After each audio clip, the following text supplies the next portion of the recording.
Ever since man has looked up into the stars, he has seen strange objects in the skies. But the search for proof of extraterrestrial intelligence has produced disappointing results. The best so-called evidence has only been a few photographs and film clips. But now, all that's about to change. Since 1985, more than 15 million Americans have reportedly witnessed unidentified flying objects. But despite the seemingly overwhelming evidence, mainstream science has chosen to ignore the subject. But now, for the first time in history, one of the greatest mysteries of this century is unraveling. A former government scientist has come forward to discuss the military's classified work on extraterrestrial spacecraft.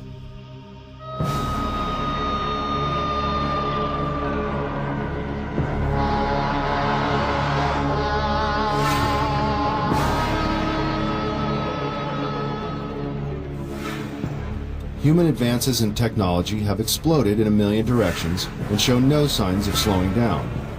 The ever-increasing pace of achievement in the last several decades is unparalleled in human history.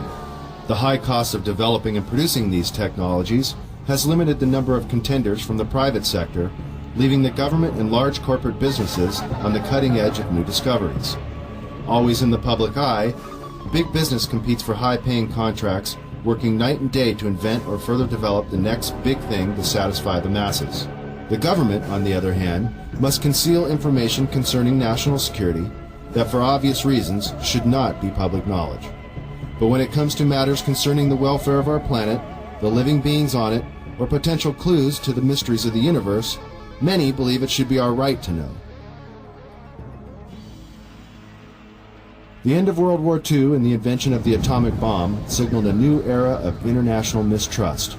Since the earliest days of the Cold War, which coincides with the Roswell incident and the start of the modern UFO era, the military has been especially secretive about its advances and achievements, while always searching for the perfect weapon or super sophisticated tool of espionage.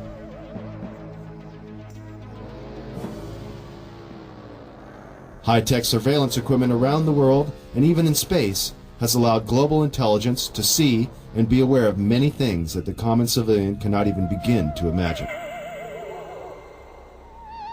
The military recruits many talented civilians when special expertise is required, and propulsion systems expert Bob Lazar claims he was one of them. In this exclusive interview, he gives his detailed account of his employment with the Department of Naval Intelligence at the top-secret facility known as S4, where, according to Bob, he was hired to work on recovered alien spacecraft.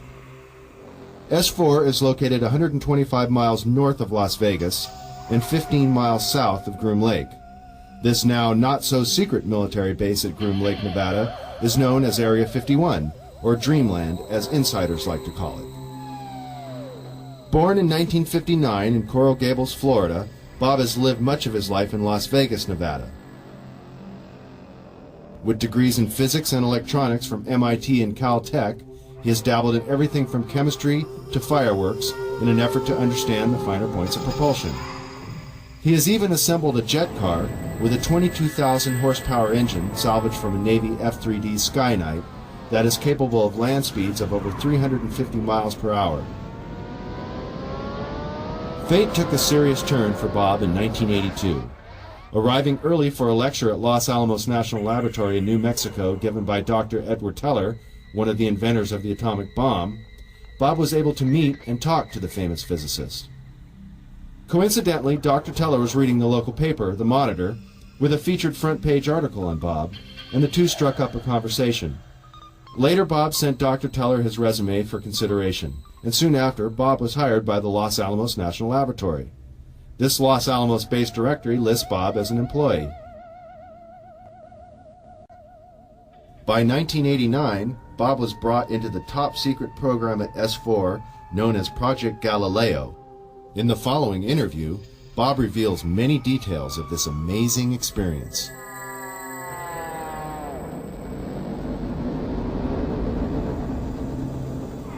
Did you witness any disk technology at Area 51? No, there was absolutely no ET craft, ET technology, anything like that at Area 51. This is why S4 was made specifically to separate it there. People at Area 51 do not have the clearance. How long were you employed at S4, and when were you hired?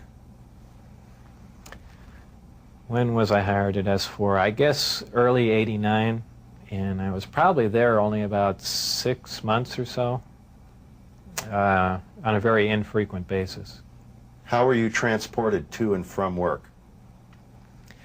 At the time that I was working there at McCarran International Airport in Las Vegas, there was a Special Projects EG&G building. When I was told to go to work, I drove there, parked my car there, and got in a plane at the airport, flew to Groom Lake, where I deplaned and waited for a bus, and the bus drove me down to S4. The S4 facility is an area just off the Papoose lake bed, dry lake bed, and it consists of 9 hangars. The hangars have sloped doors on them with a sand texture coating. Around the opposite end of the hangars, there's the standard entrance where you're dropped off at, go through a security check, and inside there's a small complex. There's some office space, there's several laboratories, the hangars themselves, of course, and a few other places. I didn't have free rein to go wherever I wanted to. Everywhere I went to, I was essentially escorted, so that was really all about that I saw. Inside the facility, what was the basic layout? Were there underground levels? I don't think there were any underground levels to it, though there could have been. I don't think it was an extensive underground facility. It just looked like an installation that was butt up against a mountain. And I didn't see any evidence of any stairs going down, elevators, or but like I said, I don't know. There could have been, and I just might not have been permitted in those areas. It's difficult to really surmise how long it had been operational. Everything did look fairly new. By that I mean I don't think this installation was there in the early 70s. Nothing was worn.